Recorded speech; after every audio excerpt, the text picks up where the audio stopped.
Alors nous nous sommes tous beaucoup préoccupés ces derniers mois d'obtenir notre passe sanitaire.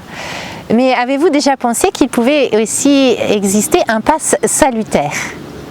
S'il est important de se soucier de la santé de notre corps à bon escient, il est aussi très nécessaire de se soucier de la santé de notre âme. Et c'est dans ce sens que je voudrais vous parler aujourd'hui du passe salutaire. Qu'est-ce que j'entends aujourd'hui par passe salutaire? Un jour, notre existence sur cette terre va s'achever et nous allons faire ce grand voyage vers l'au-delà, vers le paradis. Pour entrer dans ce beau pays du paradis, eh bien, il nous sera sans doute demandé aussi notre passe salutaire. Lorsque nous allons mourir, nous allons faire ce choix de vouloir désirer cette communion avec Dieu. Mais peut-être ne serons-nous pas tout à fait prêts. L'Église enseigne que pour les âmes qui ne sont pas encore tout à fait prêtes à vivre cette pleine communion d'amour avec Dieu, il existe cette étape de purification qu'on appelle le purgatoire.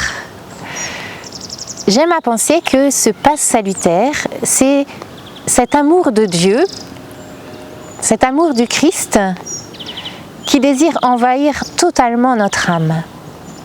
Et j'aime à imaginer que cet amour du Christ, ce passe salutaire, nous le vivons d'une manière tout à fait intense et particulière à travers le sacrement de l'Eucharistie.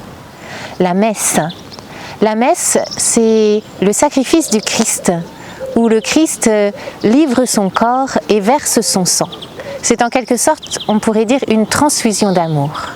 J'aime à penser que ce passe salutaire, c'est cette grande transfusion d'amour qui va venir envahir tout notre être, toute notre âme. Cette transfusion d'amour, nous la vivons pour nous personnellement à chaque Eucharistie, mais nous pouvons aussi l'offrir pour un de nos proches défunts. En effet, les âmes qui sont en purgatoire ne peuvent plus rien d'elles-mêmes et attendent de nous aussi des prières, notre amour, pour être totalement purifiés par l'amour divin.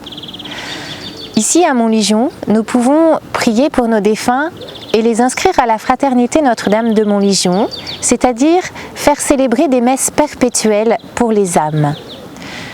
Je vous propose, en ce mois de novembre, de pouvoir inscrire vos défunts sur le site montligeon.org et leur permettre ainsi, à travers cette messe perpétuelle célébrée chaque jour dans la basilique Notre-Dame de Montligeon, d'obtenir pour ces âmes leur passe salutaire.